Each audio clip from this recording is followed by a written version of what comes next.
Okay, welcome back to the bunker and the continuing movies on the Space Wolf project. This movie we'll be looking at how the road sections go in and a closer look at the forge. So put the two main ice boards down, the snow boards. These are just completely flat boards, so they can be used in various different ways. Okay, we ought to talk about the finish to the boards as well, because I've not gone for a pure white sort of Iceland or Icelandic sort of feel to the board. I've actually dirtied it up. I've got some craters and some actual black specks and things on it. I've done that on purpose. I think you know, to actually have a perfectly white board over time will definitely get dirty just by having it left out. It's going to get dusty and stuff, so I think to actually start off with a sort of weathered feel is a much better option.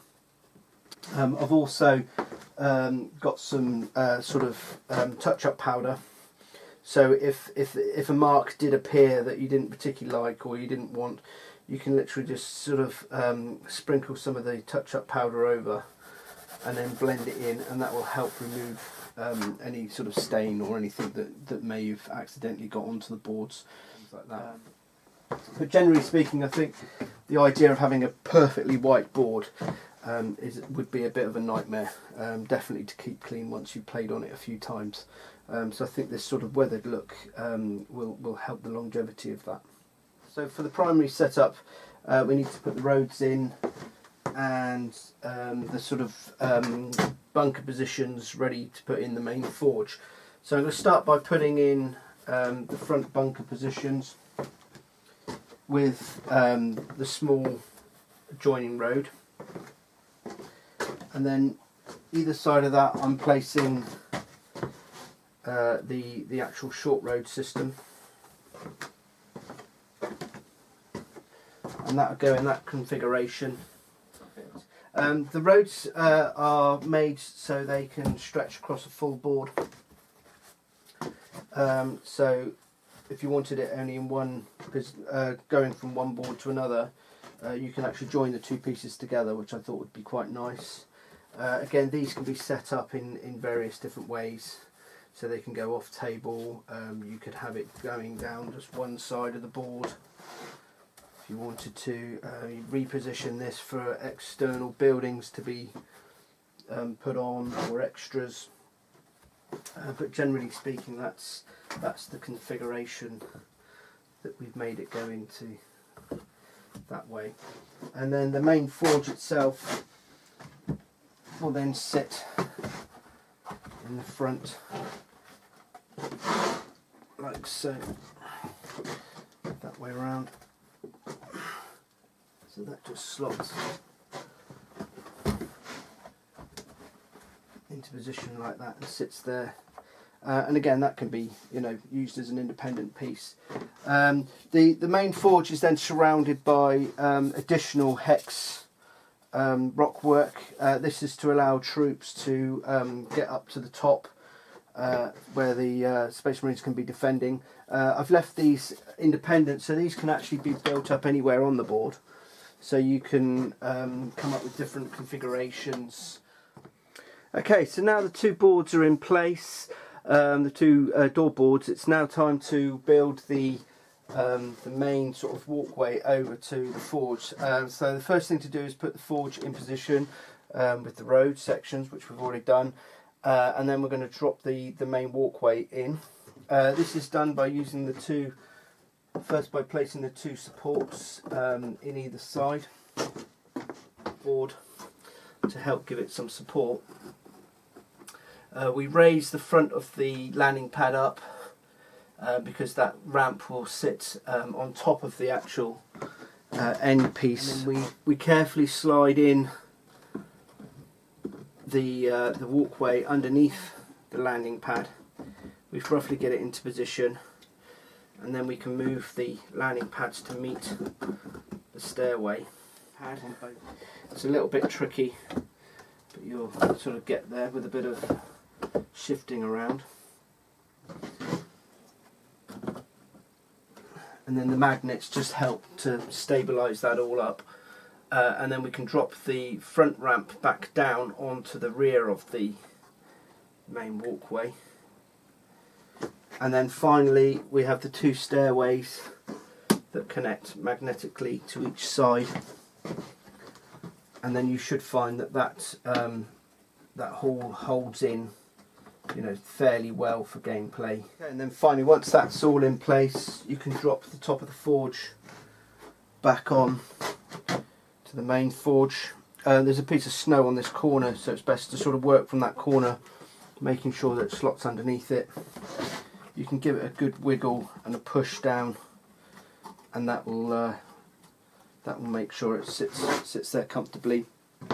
Again, you can have the missile tops. They can be removed like so, and then you can either have the main cannon on top as an alternative sort of structural element, or you can put the main chimney stack on top. And now the main chimney stack, it sits quite comfortably there on its own without any fixings. If you wanted to leave it like that, that's fine. You can then position it wherever you like.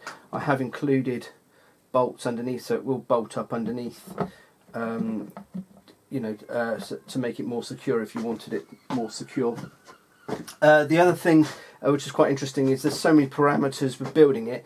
To get the whole thing level is obviously a real nightmare, particularly with GW, because the actual casting isn't level anyway. So I've actually made the stack level to the ground, so if it sits on the ground it's actually central, but now when it's on top of the forge it's slightly off.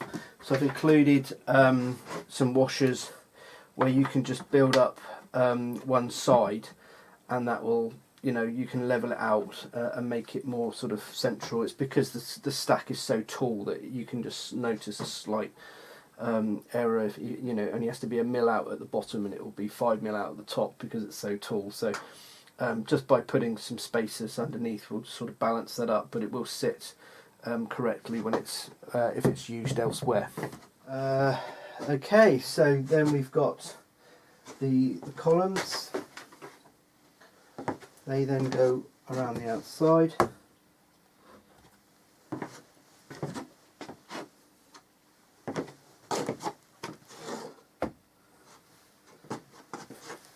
I'm a little bit limited on space, so it's a bit awkward for me. It's easier if you can get all the way around the table. The docking station, which I forgot to mention, has magnetic flamethrower on the top. That can be removed. That sits in the front. The 2 side pieces go on the inner inside, so then you can clip the top piece on through the holes. That normally needs a little bit of a fiddle around to find the holes, get the right position. But it will go. It just needs pushing in, and then the columns just need, because the columns are free to sort of sit around where the magnets are, so they can just be sort of shifted around. But again, you should find that that's fairly robust in gameplay. I've made it also these to come off, because I thought if they get in the way, if you don't want them in the way because you want to destroy them so that people can get up, they can just be removed. Then you have the switch on the left hand side to fire up the forge. That needs covering, so again you've got extra hex tiles that you can put round. You don't have to use all of them on this setup. It's left completely up to you how many you want to use. The 2 ice wolves, they don't have to go at the back, they can go anywhere you like, so you can have them at the front, you can have them on top, you can have them actually on the hex rockwork, but probably they were designed to go at the back to give the landing pad some presence. Burning bowls, they can then sit in the front somewhere. They can go out on the top of the rockwork on either side. So again, it's all completely up to you where you position those. going to put them in the front, put a few more smaller hex pieces round the side. I've got a joined hex which is slightly offset that sits in the front there, so people can climb up the front. Stack that then can go on the top of that. So just give you a bit of a flyover, which unfortunately I haven't got a steady cam, so it's a bit hit and miss how it comes out. I apologise for the unsteadiness of some of the early videos. It's difficult to build and hold the camera at the same time, as you can probably imagine. But you can see a tremendous amount of work has gone into it. The level of detail is really high, and I don't think even the video footage and photographs really show the level of detail that we've put in. Okay, so I thought we'd have a closer look at the forge board on its own. So this is an independent piece. So again, this can be used either on the flat board or just on its own.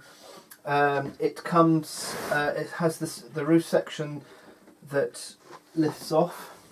So this is the interior of the forge, which is highly detailed.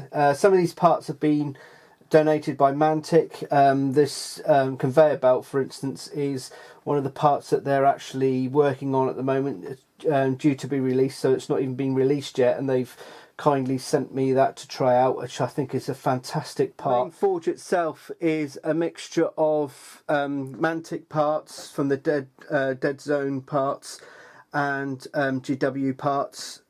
I think the Dead Zone parts have been absolutely fantastic. I've used a lot of the parts on the outside, sort of the upper level here, which have worked really well, so they're really nice.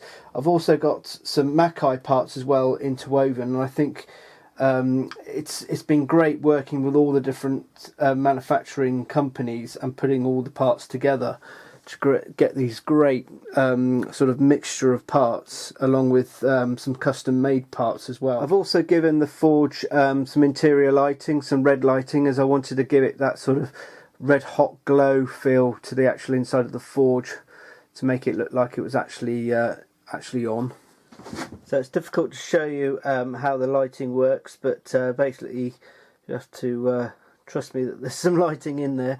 And also the rear door, I've made that closed as well, so you can have the door completely closed, obviously open, or even a small door to one side, so the whole thing slides from one side to the other, along with some icicles as well.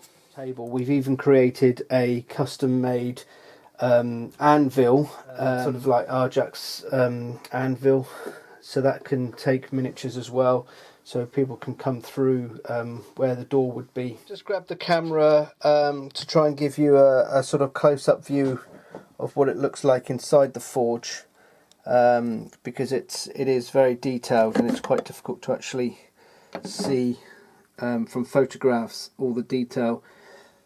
So I'll just sort of zoom around that and so you can see. I used some manufacturing parts for this end. The other nice feature about the forge is the lift, which can be placed at the bottom of the forge or at the top, so characters can be transported up to the top and have an alternative way of getting to the top. It's also large enough to take large bases. I hope you enjoyed the movie. It was quite a complicated project to make, and I hope it gives you some inspiration and some ideas about how we actually put the projects together. Thank you very much for subscribing, and see you next time.